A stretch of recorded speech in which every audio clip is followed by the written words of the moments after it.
পঞ্চগড়ের যত সাধারণ মানুষ আছে যারা সোশ্যাল মিডিয়া অ্যাক্টিভ, সবাই একটা বিষয় নিয়ে হ্যাশট্যাগ দিতেছে, এটা হচ্ছে পঞ্চগড়ে যে 100 বেড বিশিষ্ট হাসপাতালটা এটা পঞ্চগড়ে করার জন্য। কারণ হচ্ছে পঞ্চগড়ের থেকে রংপুরের দূরত্ব প্রায় মহাসড়ক মানে মেন রোড হিসাব করলে 70 কিলোমিটার, তেঁতুলিয়া থেকে মেন রোডের হিসাব করলে হয় 97 কিলোমিটার। বাট যদি আপনি গ্রামের সাইড থেকে, যেরকম আমি একদম ইন্ডিয়ার পাশ থেকে আসছি, আমার বাসা থেকে বাড়ির থেকে রংপুর মেডিকেলের দূরত্ব 104-5 কিলোমিটার।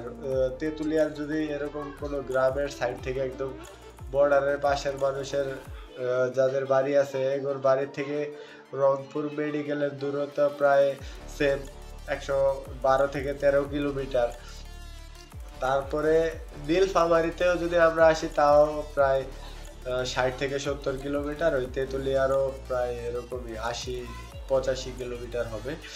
সো নীলফামারীতে যদি একটা হাসপাতালও হয় তো পঞ্চগড়ের মানুষের জন্য অত একটা সুবিধা হয় না। কিন্তু যদি পঞ্চগড়ে একটা মেডিকেল করা যায় তাহলে আশেপাশে যে উপজেলাগুলো আছে, যেমন ঠাকুরগাঁও আছে, পঞ্চগড় উপজেলা ওইখানে আটোয়ারি আছে, আমাদের আছে সদর, তেঁতুলিয়া, আরেকটার নাম নাই বললাম, সাথে আছে পীরগঞ্জ, এই কয়েকটা জেলাও আছে।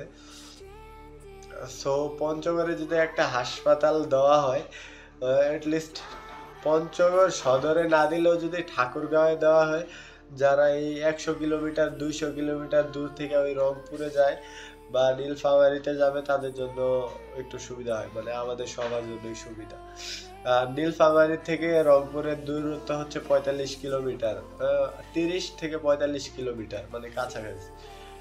ওরা রংপুরে আধা ঘন্টার ভিতরে রংপুর মেডিকেল কলেজে চলে যেতে পারে, এরকম আধা ঘন্টা 1 ঘন্টা। আর কিন্তু পঞ্চগড়ে যে তেঁতুলিয়া থাকে ওইখান থেকে একজন সিরিয়াস রুগী রংপুর মেডিকেলে যাইতে যাইতে অবস্থা খারাপ, মানে ডাক্তার রুগী আসার আগে, হাসপাতালে যাওয়ার আগে অনেকে রাস্তায় মারা যায়। এটা কমন বাংলাদেশে, মানে পঞ্চগড়ে এরকম অনেক ঘটনা ঘটছে যে রাস্তায় অনেক রুগী মারা গেছে। আর আরেকটা বিষয় হচ্ছে পঞ্চগড়ে যে হাসপাতাল নাই এরকম না, পঞ্চগড়ে একটা হাসপাতাল আছে যেটা হচ্ছে পঞ্চগড় সদর হাসপাতাল।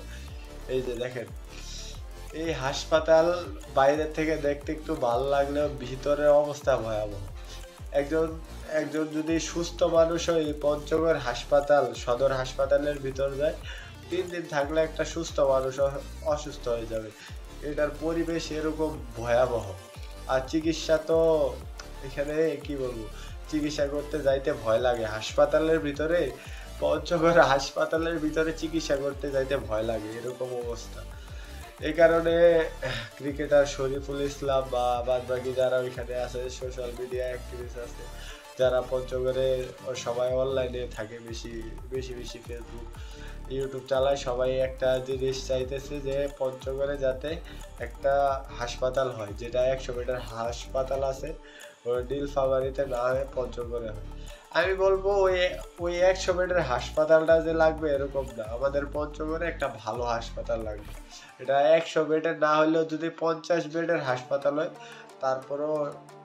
তারপরও চলবে, কারণ আমাদের পঞ্চগড়ে একটা হাসপাতাল দরকার। সেটা 100 বেড বা কত বেডের হলো ওটা মানে ওটাতে কিছু যায় আসে না।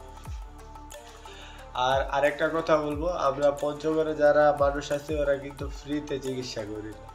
হ্যাঁ, কেউ আমাদেরকে চিকিৎসা করতে গেলে দয়া করে না। আমাদের যারা ঢাকা শহরের বাসিন্দা আছে তাদের থেকে ডাবল টাকা খরচ হয় আমাদের ঢাকায় যদি কলবিডোরা বা ঢাকা মেডিকেলে যাই, এখানে আমাদের হোটেল ভাড়া আছে, তারপরে আমাদেরকে এখানে থাইকা খাওয়া দাওয়া করা লাগে, এখানে সব ব্যবস্থা করা লাগে, তারপর রোগীর দেখাশোনার জন্য এখানে লোক রাখা লাগে, মানে এখানে আবার যদি দালালে ধরে তাইলে তো শেষ।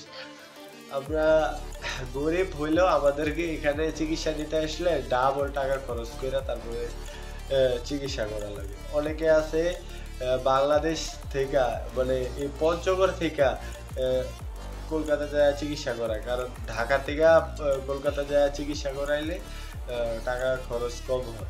এটা আপনাদের এখন বাংলাদেশের প্রেক্ষাপটে পাসপোর্ট ভিসা দেওয়া তো বন্ধ, আর আমরা চাই না যায় ইন্ডিয়াতে চিকিৎসা করাই। সো আপনারা চাই যে পঞ্চগড়ে যাতে একটা ভালো হাসপাতাল হয়, অ্যাটলিস্ট 100 বেডের হাসপাতাল আমাদের দরকার নাই, কিন্তু একটা ভালো হাসপাতাল দরকার।